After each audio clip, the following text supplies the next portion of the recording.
एक बहुत ही ज्ञानी और शांत ऋषि रहते थे। उनका नाम था महर्षि वाल्मीकि। वो अपनी कुटिया में बैठकर ध्यान करते और प्रकृति की सुंदरता को निहारते थे। वाल्मीकि जी को पेड़, पक्षी और नदियां बहुत प्रिय थीं। एक दिन वो तमसा नदी के किनारे टहल रहे थे। हवा बहुत मीठी थी और पेड़ों पर चिड़ियों का संगीत गूंज रहा था। तभी उन्होंने दो क्रौंच पक्षियों को देखा। वे प्रेम से एक दूसरे के साथ खेल रहे थे। उनकी चहचहाहट सुनकर ऋषि के मन को बहुत आनंद मिला। अचानक जंगल की शांति भंग हो गई। एक तीर सन की आवाज के साथ आया और उसने नर क्रौंच को घायल कर दिया। वो पक्षी तड़पकर जमीन पर गिर पड़ा। मादा क्रौंच पक्षी अपने साथी के पास आई और दुखी होकर जोर जोर से रोने लगी। उसका दर्द देखकर महर्षि वाल्मीकि का हृदय करुणा से भर गया। पास ही एक शिकारी खड़ा था। उसका नाम व्याध था।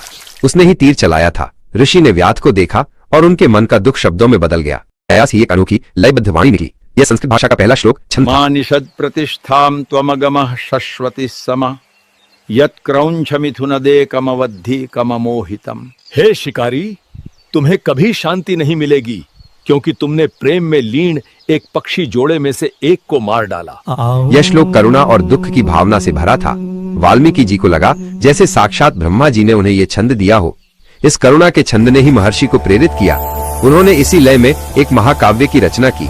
इस महाकाव्य का नाम था रामायण, जिसमें उन्होंने मर्यादा पुरुषोत्तम श्री राम की महान कहानी लिखी और इस तरह संसार को मिला पहला कवि और पहला महाकाव्य।